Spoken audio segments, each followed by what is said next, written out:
Last March, about the time of the Bear Stearns financial crisis, I found my car with a flat tire. So I inflated the tire and drove it to the garage to be repaired. It never crossed my mind to reinflate the tire every time I wanted to use the car, rather than to repair the leak. Well, about the same time, our economy had a flat. Ever since then, I have had the uncomfortable feeling that we are trying to inflate it with money rather than fix the leak.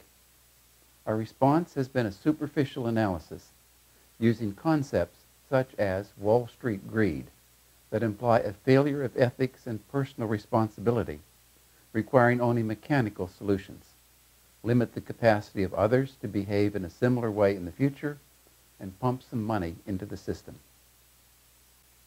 My tire had a structural flaw, just like our country's economy.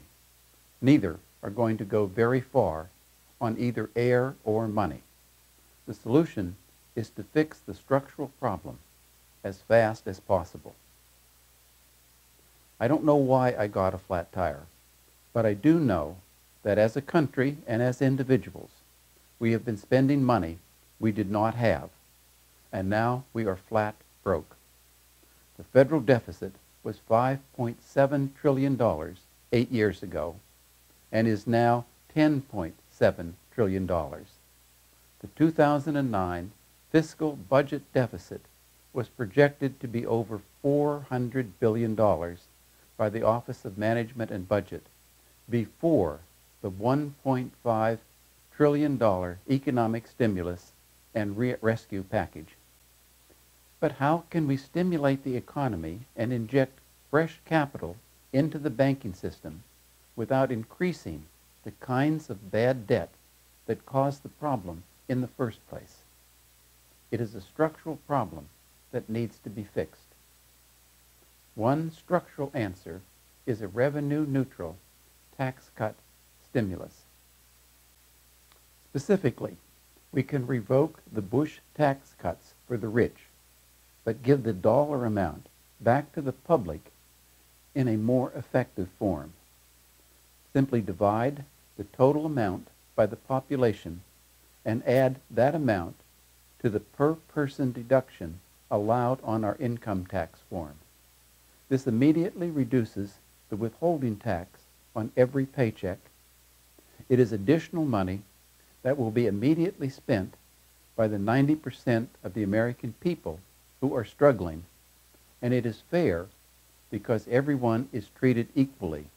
We all get the same larger deduction starting at the bottom line.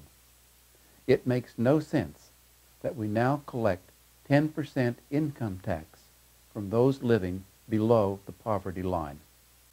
Now, a second structural answer is to address the steady decline over the past 40 years in the level of the maximum marginal tax rate.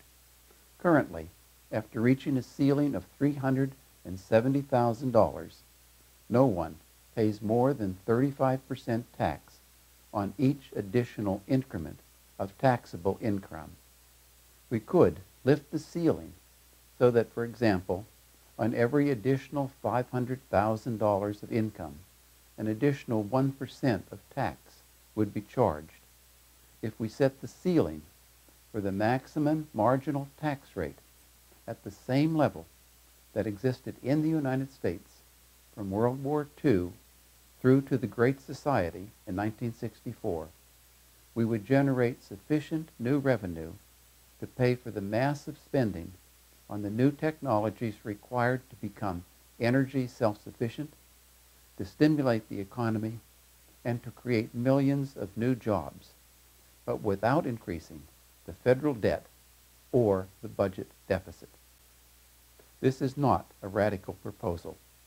As a country, this is exactly what we did to pay for World War II, to rebuild the world economy with the Marshall Plan after the war, and to flirt briefly with creating the Great Society before abandoning the effort in 1964.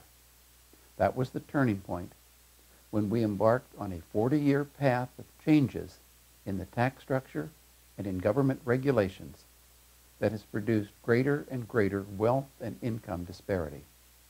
The level of inequality has now grown to the point where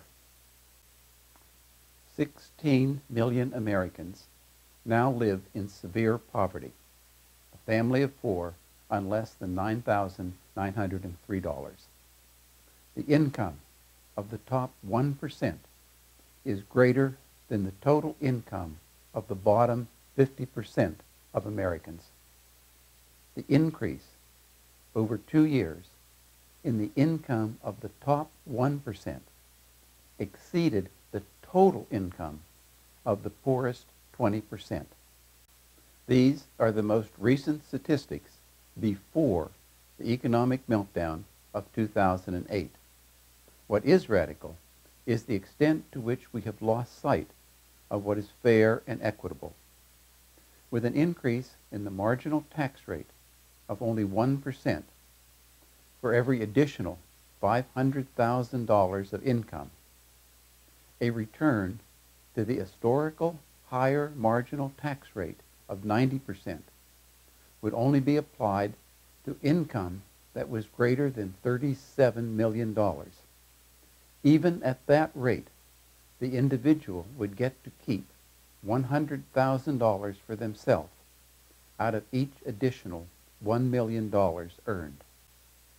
That was, from World War II to the end of the Great Society, and surely is now, sufficient incentive to sustain capitalist innovation and motivation. It is certainly very far from socialism.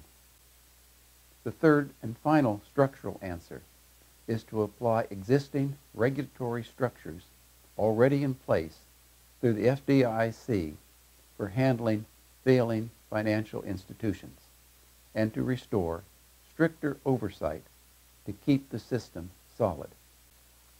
What will result from these three structural repairs is an end to the excesses of wealth that have corrupted our political processes and created an unsustainable level of consumption. It will give ordinary people jobs, keep them in their houses, restore world social, economic, and political leadership to our country, and defeat terrorism the only way it can be defeated, through greater shared economic prosperity and the resulting more stable political world order. Continually reinflating my tire was not a solution, and neither is inflating the economy by printing money. Fix the flat so we can move forward. That is the change we have all been waiting for.